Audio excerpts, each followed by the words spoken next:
للمتقين اللهم صل وسلم على سيدنا ومولانا محمد سيد الأولين والآخرين.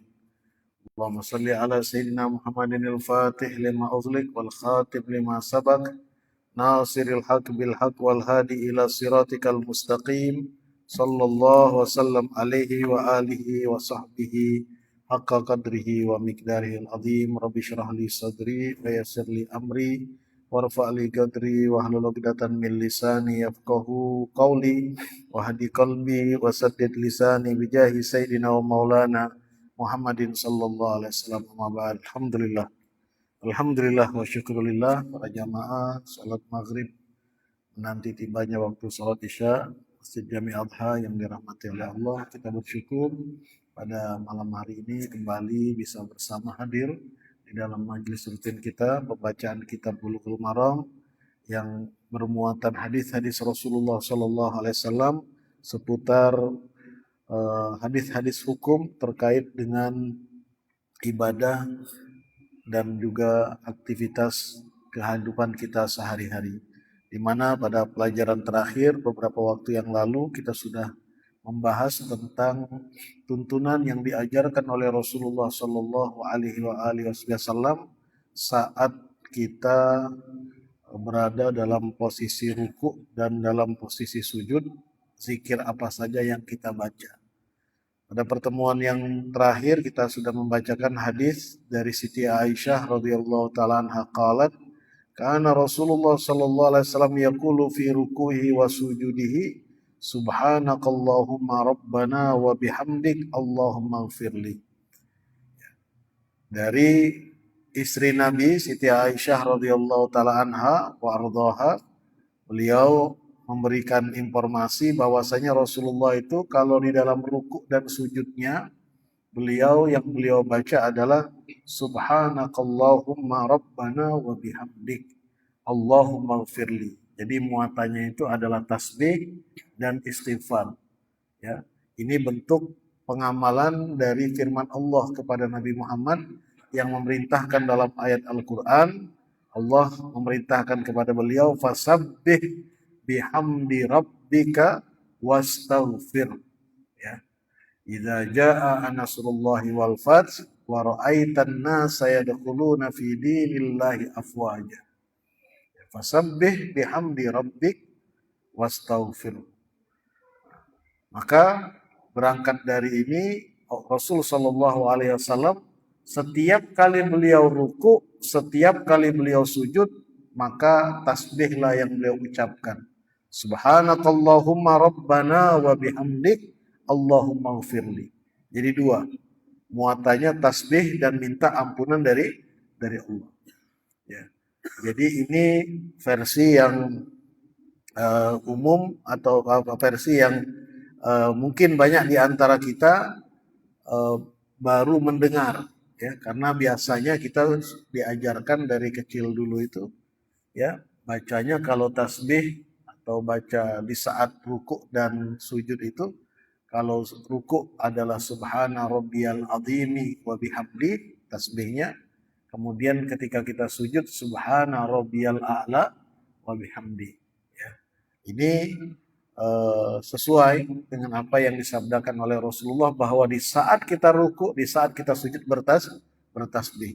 Nah, di sini kita mendapatkan informasi baru. Oh, ternyata Rasulullah tidak hanya bertasbih, beliau pun juga beristighfar. Jadi memang digandeng nih, tasbih dan istighfar. Ini dua zikir yang kalau rutin kita baca, insya Allah akan memberikan ketenangan di dalam jiwa kita. Yaitu kita mensucikan Allah dan di saat yang sama kita pun minta ampun kepada Allah. Bahwa Allah maha suci dari segala macam apa yang disekutukan oleh manusia. Maha suci dari semua gambaran cacat dan kekurangan yang digambarkan oleh manusia. Yang salah adalah kita, yang keliru adalah kita, yang berdosa adalah kita. Karena itulah kita minta ampun kepada Allah. Ya. Maka para malaikat pun di dalam zikir-zikir mereka yang banyak diucapkan oleh malaikat adalah bertasbih. kita pun diperintahkan di waktu-waktu tertentu untuk memperbanyak tasbih. Kapan itu?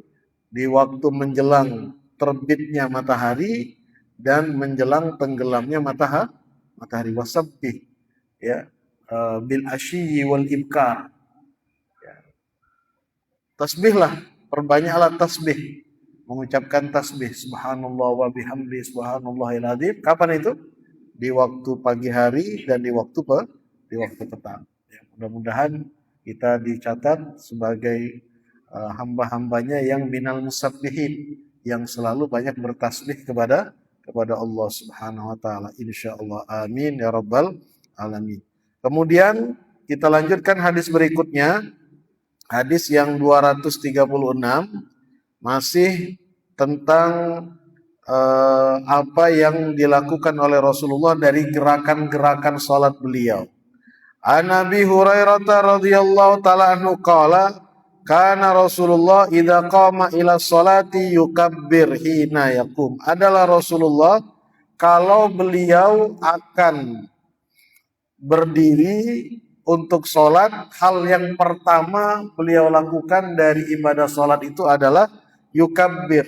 Beliau bertakbir hina yaqumu, ketika beliau berdiri. Inilah yang populer disebut dengan takbiratul ihram. Takbir ini hukumnya wajib, bagian dari rukun sholat. Mengawali sholat kita dengan bertakbir. Yang wajib yang mana? Ucapannya Allahu Akbar. Sementara mengangkat tangannya itu hukumnya adalah sunnah. Jadi yang wajib itu adalah ucapan. Karena itu takbir ini disebut dengan rukun qauli. Rukun yang bersifat ucapan, yang harus disuarakan. Tidak boleh kita hanya membatin di dalam hati saja. Ya. Kadang-kadang kita lihat ada sebagian orang, ditanya ngapa tidak bersuara? Hati baik cukup. Nah, itu ya. Allahu Akbar, besarkan Allah itu dalam hati. Nah, dia mengangkat tangan, padahal mengangkat tangan ini hukumnya sunnah. Yang wajib ucapannya. Nah, yang sempurna dia mengucapkan takbir dan di saat yang sama dia mengangkat kedua tangan. Ya. Jadi ini yang afdal. Jangan sampai kita terbalik, angkat tangan tapi kita tidak bersuara. Tidak ada sholat bisu, itu tidak ada. Ya, harus disuarakan. Kata Rasulullah, tidak ada sholatul akhras. Sholat bisu itu namanya. Ya, ini hukumnya tidak sah. Maka takbirnya harus disuarakan. Minimal dia sendiri yang dengar. Kalau dia jadi imam, maka dikeraskan suaranya supaya makmum mendengar. Ini yang pertama. Di sini dalam hadis ini akan disebutkan berapa kali kita bertakbir di dalam sholat itu. Ya. Tsumma yukabbir hina yarka. Takbir lagi yang kedua adalah ketika kita ruku. Dan ini takbir ini hukumnya sunnah. Tidak wajib. Jadi andai kata kita selesai baca surat langsung nundukkan badan ruku, tidak mengucapkan takbir, apa hukumnya? Sah sholat kita. Tapi makruh. Karena berseberangan dengan perilaku sholatnya Rasulullah. Dan ternyata kalau ditelisik di dalam sejarah, ya, kejadian ini pernah terjadi di masa kepemimpinan Bani Umayyah.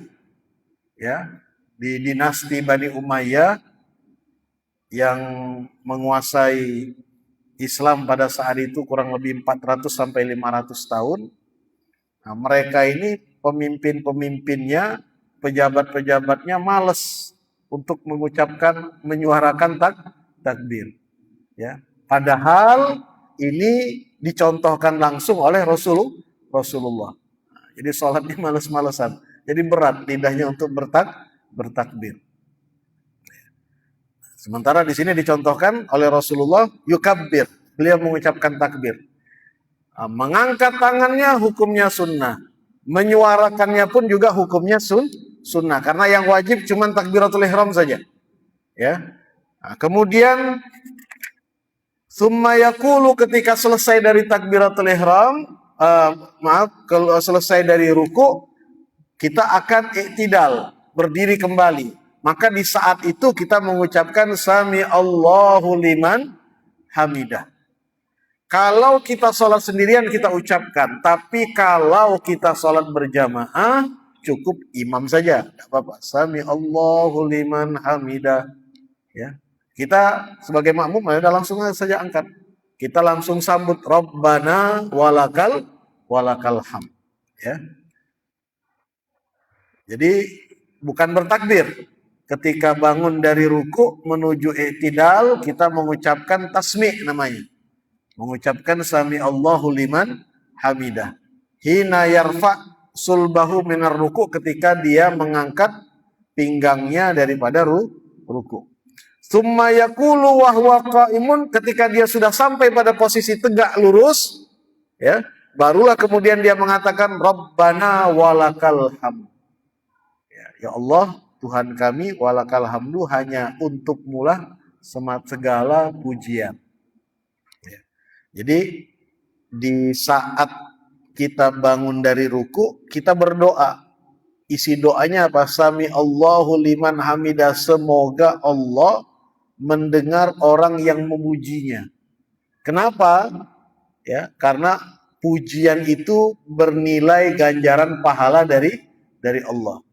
Nah, maka setelah kita ucapkan, kita praktekkan. Jadi kita tidak hanya berdoa, kita kemudian memuji Allah. Bentuk pujiannya Rabbana walakal ham. Nah, nanti dalam riwayat lain ada tambahan, ya, Rabbana walakal hamdu mil as-samawati wa mil al-ardi wa mil ama syi'ta min syai'in ba'du. Ini ada beberapa riwayat. Tapi kalau dia baca Rabbana walakal hamdu saja udah cukup. Ya, sudah menjalankan sunnah. Bahkan ada satu sahabat Nabi yang sholat di belakang Rasulullah jadi makmum, ya, mungkin karena terbawa suasana hati, ya, saat mendengarkan Nabi mengucapkan sami Allahu liman hamidah, semoga Allah mendengarkan orang yang memujinya, maka langsung dia ekspresikan pujiannya. Rabbana lakal hamdu hamdan katsiran thayyiban mubarakan fi. Ya, Nabi tidak mengajarkan, tapi dia refleks saja. Ya, dia ekspresikan pujiannya kepada Allah dengan memuji Rabbana lakal hamdu, segala puji bagi Engkau ya Allah, hamdan katsiran, dengan puji yang sebanyak-banyaknya, thayyiban, dengan pujian yang indah, mubarakan, yang berlimpah, yang berkah di dalam pujian tersebut. Ya, jadi ini tambahan dari seorang sahabat yang tersentak ketika mendengar ucapan Nabi sami Allahu liman hamidah. Selesai sholat, Nabi tanya, siapa tadi yang ketika saya mengucapkan sami Allahu liman hamidah, dia menyambutnya dengan Rabbana lakal hamdu hamdan katsiran thayyiban mubarakan fi. Dia katakan, saya ya Rasulullah. Maka Rasulullah mengatakan, saya melihat dengan sebab engkau mengucapkan zikir tersebut yang engkau baca, saya melihat tidak kurang 33 sampai 39 malaikat berebutan mencatat pahalanya, berlomba-lomba mencatat pahalanya. Ya. Jadi dari hadis ini para ulama mengambil kesimpulan, ya, bahwa tuntunan berzikir, ya, yang muatannya itu adalah ekspresi pujian kepada Allah, itu boleh saja diungkapkan sesuai dengan kadar rasa syukurnya kepada Allah. Ya. Jadi tidak hanya dibatasi dengan teks-teks yang datangnya dari Rasulullah. Sahabat ini, ya, berkreasi dia. Dia menyampaikan pujian yang pujian tersebut sebagai ekspresi syukurnya kepada Allah. Dia tidak hanya mengatakan Rabbana lakal hamdu saja, tapi dia tambahkan di situ hamdan katsiran thayyiban mubarakan fi. Artinya ketika kita memuji Allah, ya, sebagai wujud pujian kita kepada Allah, tidak jarang, ya, kita kemudian mengekspresikannya dengan sukacita dan ekspresi dalam bentuk kalimat-kalimat yang indah. Maka dalam hal ini sah-sah saja. Karena itulah Zikir-zikir yang kemudian disusun oleh para ulama itu beragam.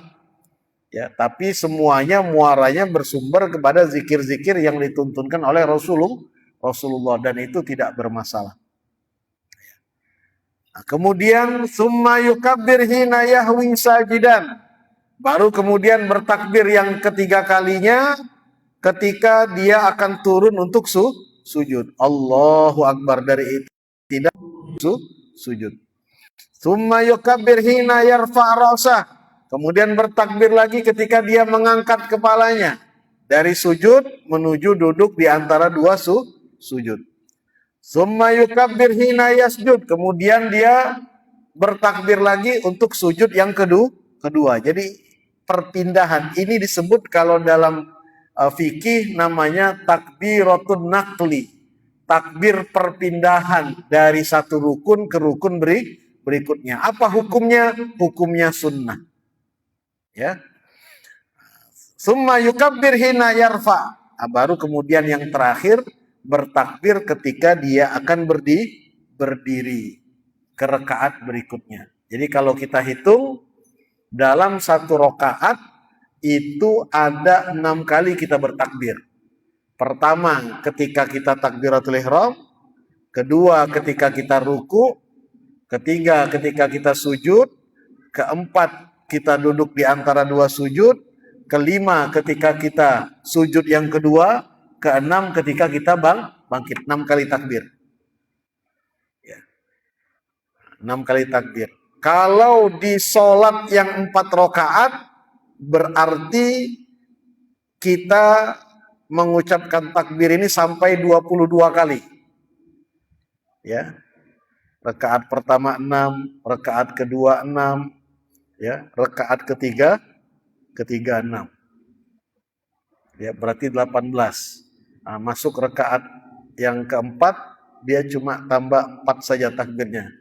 Ya, takbir ruku, takbir takbir sujud, duduk di antara dua sujud, takbir sujud. Jadi total untuk yang 4 rakaat 22 kali takbir. Salat kita yang 4 rakaat itu 3. Berarti 3 dikali 22 berarti 66 takbir. Ya. Kemudian salat maghrib itu takbir kita jumlahnya total 17. Ya. 6 rakaat pertama, 6 rakaat kedua, kemudian 4 rakaat yang ketiga. 17. Salat subuh takbir kita 11. Ya. Rakaat pertama 6, rakaat kedua 5, termasuk setelah kita selesai baca doa kunut, kita bertakbir untuk apa? Untuk sujud. Nah, maka total semuanya jumlah takbir sholat 5 waktu kita itu semuanya kalau ditotal berjumlah 94 takbir. Total semuanya. Ya. 5 diantaranya wajib, sisanya hukumnya adalah sunnah. Ya. Jadi termasuk zikir, pengulangan zikir yang terbanyak adalah bertakbir. Ya. Jadi takbir ini kalau kita lihat mulai dari kita menuju sholat, memulai sholat dan perpindahan rukun itu seolah menyadarkan kita bahwa yang besar, bahwa yang agung, bahwa yang harus kita prioritaskan itu hanyalah Allah Subhanahu wa taala. Ya. Jadi kita tidak larut dengan keakuan kita. Kita tidak larut dengan kemampuan kita. Kita tidak larut dengan ego kita. Kita tidak larut dengan diri kita. Kita tidak larut dengan duniawi kita. Ya. Semuanya dalam posisi di atas, dalam posisi di tengah, dalam posisi paling rendah, kita besarkan Allah Subhanahu wa taala. Ya. Baru kemudian terakhir selesai kita sholat, baru kemudian kita mengucapkan salat. Summa yaf'alu dzalika fi sholati kulliha. Ini dilakukan di dalam sholat semuanya. Wa yukabbiru hina yakum minas nataini ba'dal julus. Dan dia bertakbir ketika bangun dari takbir yang kedua setelah dia duduk atau setelah rakaat yang kedua. Setelah rakaat yang kedua dia bertakbir lagi menuju rakaat yang ketiga, ya. Jadi total takbirnya semuanya berjumlah 94. Nah, di sini para ulama sepakat kalau takbiratul ihram itu hukumnya wajib. Nah, sementara kalau takbir nakalat tadi atau nyahalatun nakli, takbir perpindahan tadi, ya, menurut Imam Ahmad bin Hambal dan banyak para ulama, mereka sepakat Imam Ahmad bin Hambal, mazhab Hambali itu menyatakan takbir ketika ruku, takbir ketika sujud, ini pun juga wajib, kata mereka. Nah, tapi kalau mayoritas para ulama, terutama mazhab kita, mazhab Syafi'i, hanya mensunnahkan saja, hukumnya tidak wajib. Ya.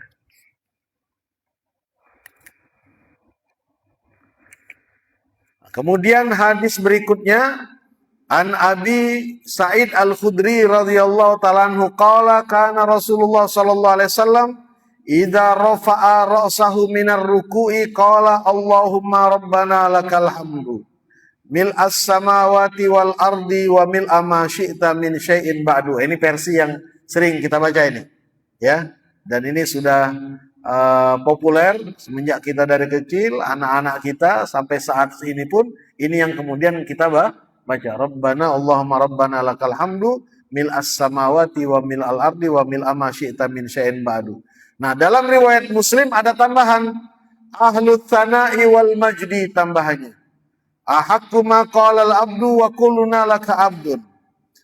Wahai Allah, engkaulah pemilik pujian sejati yang sesungguhnya, ya, dan yang paling pantas untuk diucapkan oleh seorang hamba, dan kami ini kesemuanya adalah hambamu ya Allah.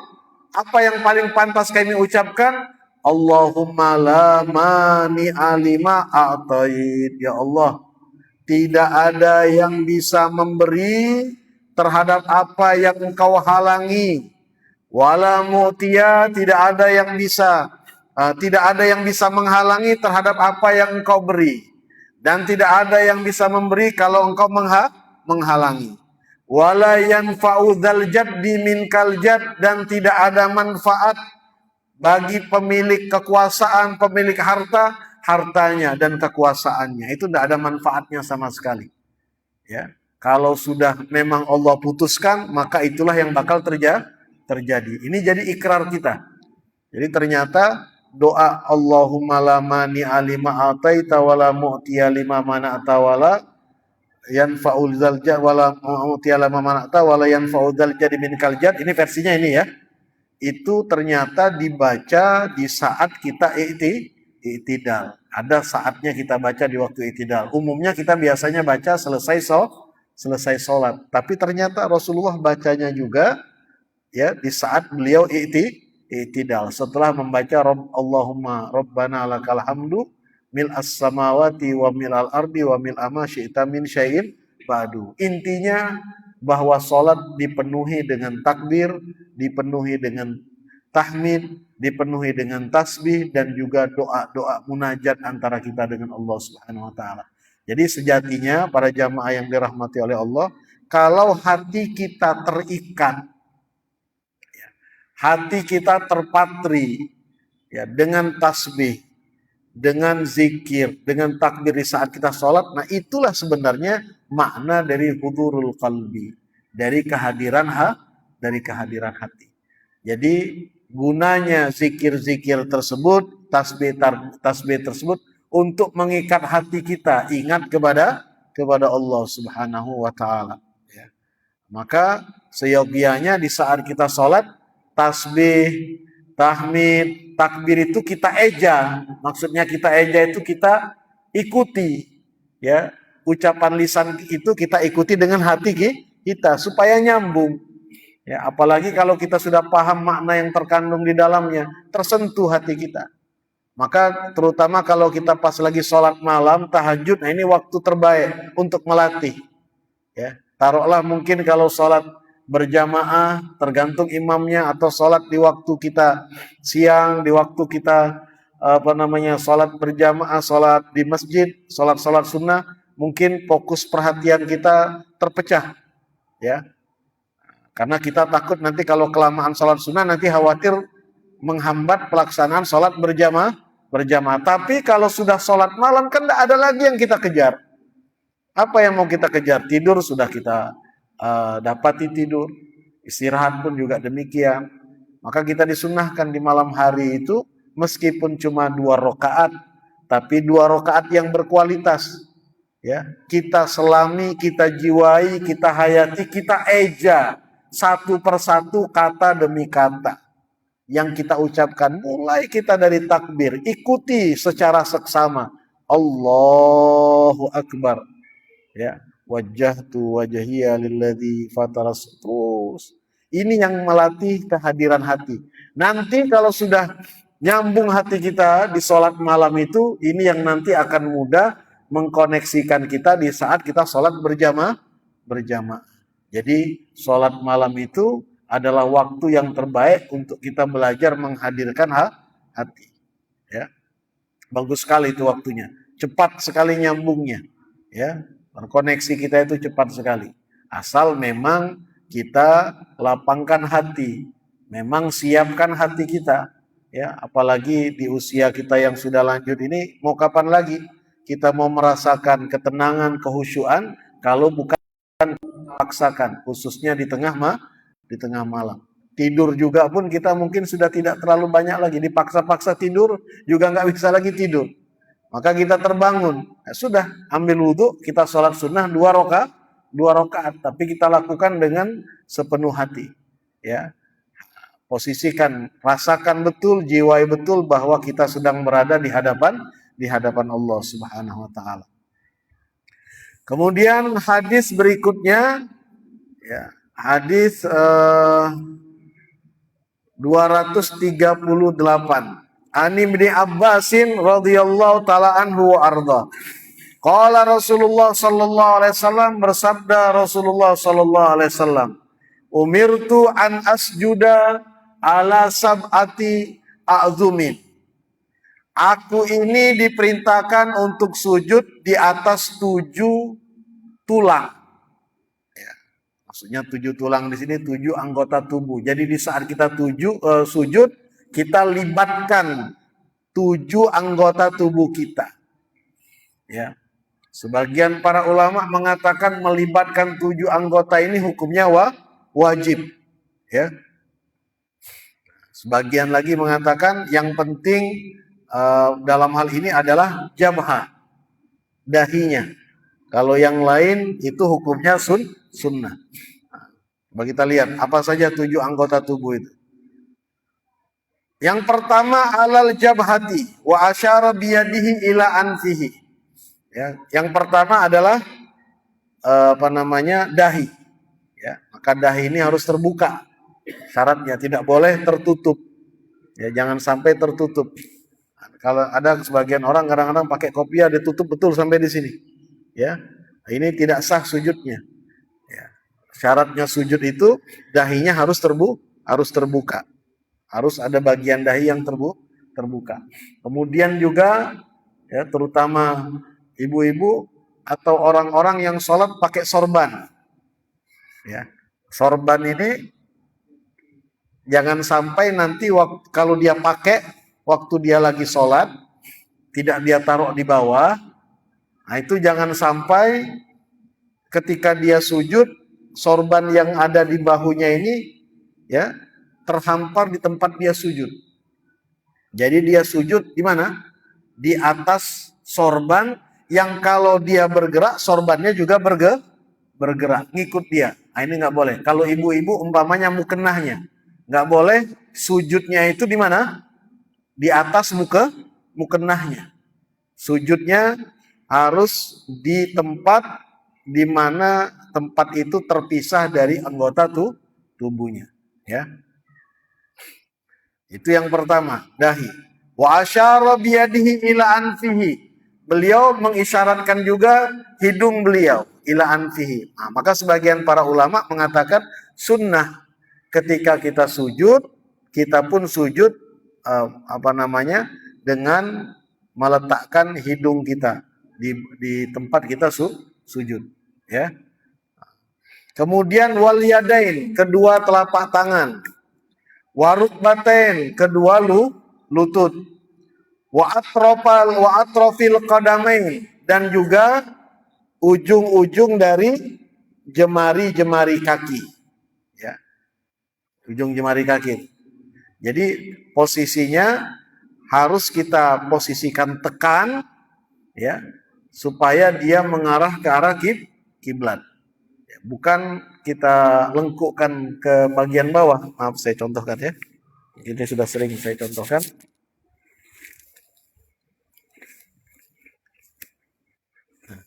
Jadi seperti ini. Bukan seperti ini sujud. Ya. Jadi yang benar seperti ini. Posisi jari-jarinya kita tekan ke bawah mengarah ke arah kiblat. Ya.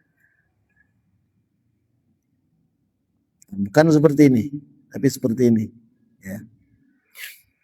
Jadi 7 anggota sujud. Pertama dahi, kedua tangan, kemudian lutut, ya.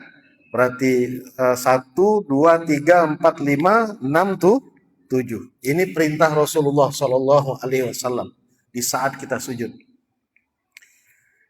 Dan seperti yang sudah kita jelaskan beberapa waktu yang lalu, sujud inilah gerakan yang paling bikin setan, bikin iblis jengkel. Jadi kalau lihat ada seorang hamba Allah lagi sujud, itu gregetnya, jengkelnya iblis itu luar biasa. Kenapa? Karena dia dulu pernah disuruh sujud, tidak mau. Dan gara-gara sujud inilah dia terusir dari surga. Padahal sebenarnya kalau dia mau lapang hati, dia tinggal sujud saja seperti yang dilakukan oleh para malaikat. Tapi dia tidak mau. Ketika Allah perintahkan sujud kepada Nabi Adam, tunduk kepada Nabi Adam, ya, iblis tidak mau. Maka ketika melihat orang-orang sujud, ya, maka iblis itu jengkelnya campur aduk, dia sakit hatinya, traumanya itu luar biasa. Nah, maka kita diperintahkan fa'akthiru minas sujud, banyak-banyak sujud. Maksudnya banyak-banyak sujud sini, banyak-banyak kita sholat sunnah. Ya, sehingga dalam hadis Rasulullah SAW mengatakan, ya, inni ala nafsika bikathrati sujud. Kalau engkau mau nanti bersamaku di surga, ya, bersama nanti kedudukannya di surga bersama Rasulullah, bantu aku dengan apa? Dengan cara memperbanyak sujud. Ya. Jadi inilah kemuliaan, keutamaan sujud di dalam pelaksanaan ibadah sholat. Ya. Jadi 7 anggota sujud.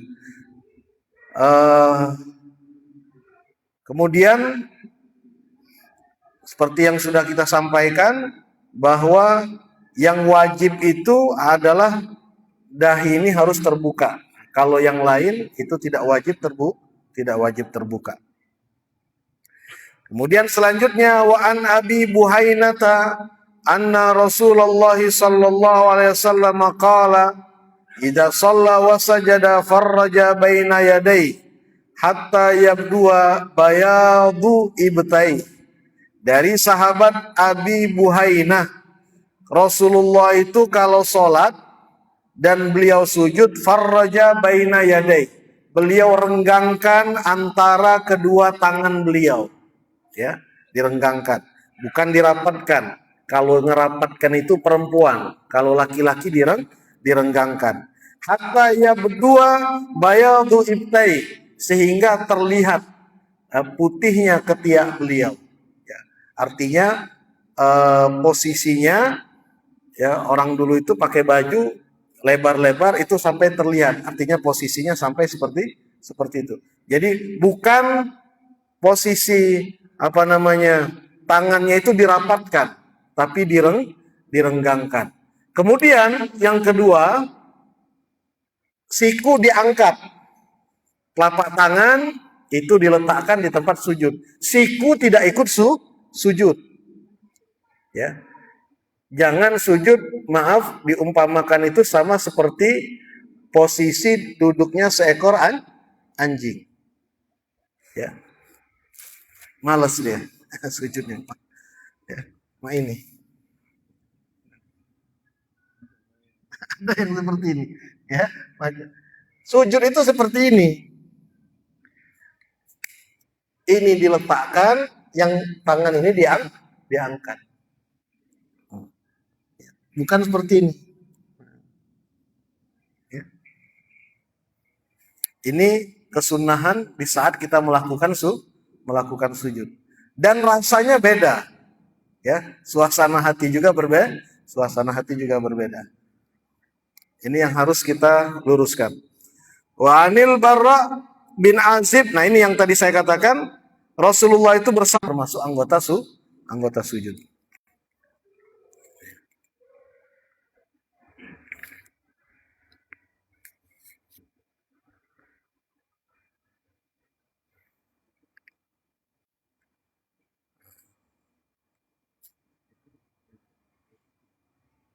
Wa an Wa'il bin Hujrin radhiyallahu ta'ala anhu kana idza raka'a farraja baina asabihi. Kalau beliau ruku, beliau renggangkan jari-jarinya, tapi kalau beliau sujud, beliau rapatkan jari-jarinya. Jari-jari kita ketika kita ruku ini direnggangkan, bukan seperti ini, tapi direnggangkan. Nah, ketika kita sujud, ini dirapatkan. Semuanya menghadap ke arah kiblat, ya.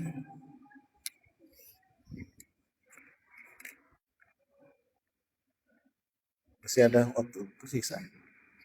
Mungkin ada yang ingin ditanyakan, silakan terkait dengan tuntunan. Ini semuanya para jamaah yang dirahmati oleh Allah, detailnya ya langsung didokumentasikan oleh para sahabat. Ya, jadi kita bisa tahu ya bagaimana bentuk sholatnya Rasulullah. Kenapa? Karena Rasulullah sendiri yang pernah bersabda, "Shollu kama ra'aitumuni usolli." Sholatlah kalian seperti kalian melihat aku sholat. Maka para sahabat cermati betul sholatnya Rasulullah. Ya, mereka betul-betul mencermati bagaimana sholatnya Rasulullah SAW supaya jangan sampai berbeda. Nah, hanya saja kadang-kadang Rasulullah itu ya di dalam melakukan sholatnya beragam, ya. Nah, dan ini yang kemudian para sahabat memegangnya, berpatokannya tergantung dengan apa yang mereka lihat. Ya. Silakan.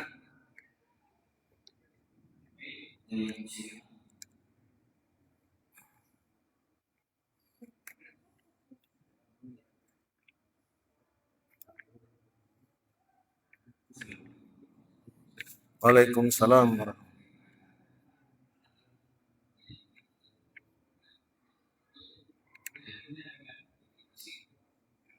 Agak kurang jelas Pak suaranya.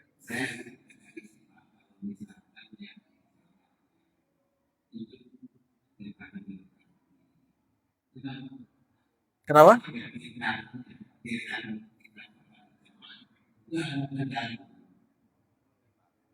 Iya.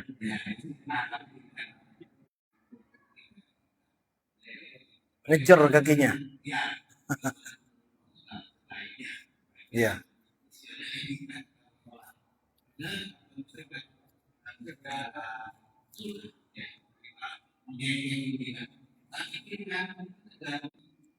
Posisi berdiri ini memang kita disunnahkan, ya. Ini yang harus jadi perhatian kita. Disunnahkan untuk merapatkan soft. Merapatkan soft itu masih ada apa namanya peluang bagi orang untuk masuk lagi. Nah ini yang tidak boleh. Ya, ini yang tidak boleh. Ya, jadi ini harus dirapatkan, harus ditutup. Ya, nah, menutupnya itu minimal, ya, Tidak ada jarak antara kaki kita dengan kaki yang sebelah kita itu lebih dari satu apa namanya? Satu sibir. Satu apa jengkal bukan? Jengkal ya. Nah, karena jangan sampai karena kalau itu bisa ada peluang untuk masuk. Dan ketika ada peluang masuk di situ setan masuk. Dan setan masuk itulah yang kemudian menimbulkan tidak tenang, tidak hadir hati. Tidak kemudian juga ya seperti yang banyak terjadi itu dirapatkan sehingga membuat posisinya tidak nyaman. Karena kita itu kan sholat yang kita ukur, kita apa namanya, kita perhatikan bukan di saat berdiri saja. Kita juga mempertimbangkan di saat nanti kita ruku, di saat kita sujud. Nah, maka posisinya renggang, ya, sejengkal, ya, itu sudah cukup. Nggak boleh terlalu rapat seperti ini. Yang rapat seperti ini perempuan. Kalau laki-laki tapi renggangnya juga tidak serenggang seperti ini. Bukan seperti orang apa namanya apel pagi baris itu enggak. Ya. Dan kemudian yang harus menjadi perhatian imam. Imam memastikan barisan yang dia lihat untuk dirapatkan.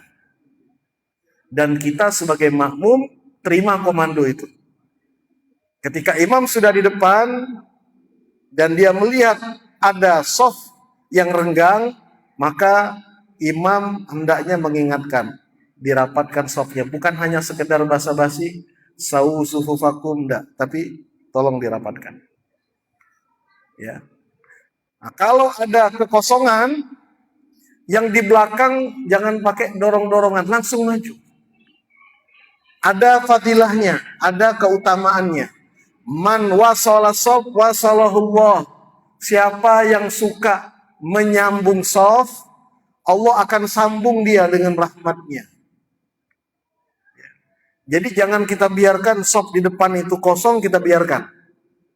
Ya, padahal dia di depan mata kita, masuk saja. Dan kalau memang mungkin ada ruang yang cukup luas untuk kita masuk. Ya, sehingga tidak perlu kemudian apa namanya ngejar-ngejar kaki itu sini lagi akhirnya iya kaki laju nak berebut ya sholat itu. Nah, padahal kita sholat itu apa namanya hendaknya dalam posisi tenang, tidak ya maklum lah ya. Apalagi kita di Palembang, udara panas, ya ada. Akhir bulan bulo, pas sholat ngajak beribut, kira-kira. Jadi apa namanya? Dilihat soft yang rapi, kemudian disempurnakan. Jadi ini tuntunan dari pelaksanaan sholat berjamaah. Karena kalau ada barisan yang kosong, ini akan menyebabkan kehilangan fadilah berjamaah. Kalau putus sop itu bisa menghilangkan fadilah berjamaah, sayang. Ya, maka dirapatkan. Jangan sungkan-sungkan kita untuk merapatkan. Ya.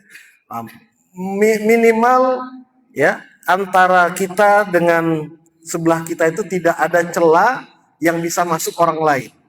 Kalau dia cuma celah sedikit saja, enggak ada masalah. Ya, mungkin ada 2 jari, 3 jari, agak renggang sedikit, enggak ada masalah. Tapi kalau sudah bisa masuk orang lain, nah ini harus masuk. Yang di belakang harus masuk ke depan. Atau kalau tidak, yang kanan kirinya merapat. Ya, Allahu a'lam. Ya. Waalaikumsalam. Iya.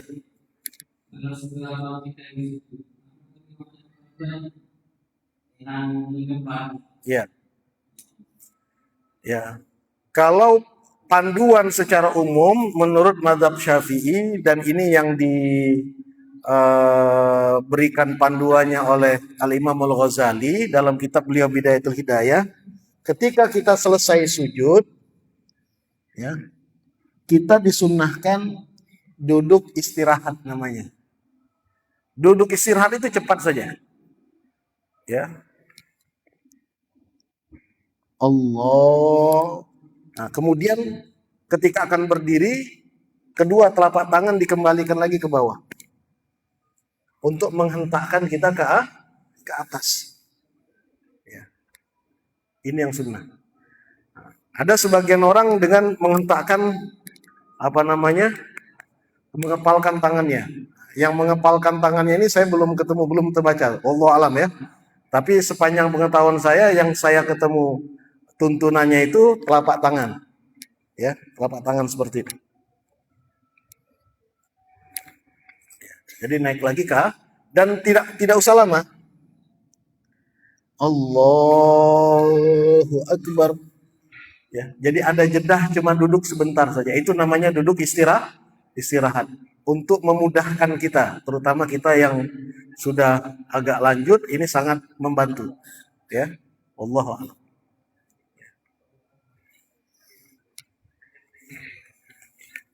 Mudah-mudahan apa yang kita pelajari pada malam hari ini bisa kita terapkan, kita amalkan, dan insya Allah bermanfaat untuk kita semuanya. Allahumma maghfiratuka awsa'u min dzunubina wa rahmatuka arja indana min amalina faghfir lana wa tub alaina innaka antat tawwabur rahim. Allahumma ya man waffaqa ahlal khair lil khairi wa anhum alaih wafiqna lil khair wa inna alaih da'wahum fiha subhanakallahumma wa tahiyyatuhum fiha salam wa akhiru da'wahum alhamdulillahi rabbil alamin. Taqabbalallahu minkum wa minkum taqabbal ya karim. Assalamualaikum warahmatullahi wabarakatuh.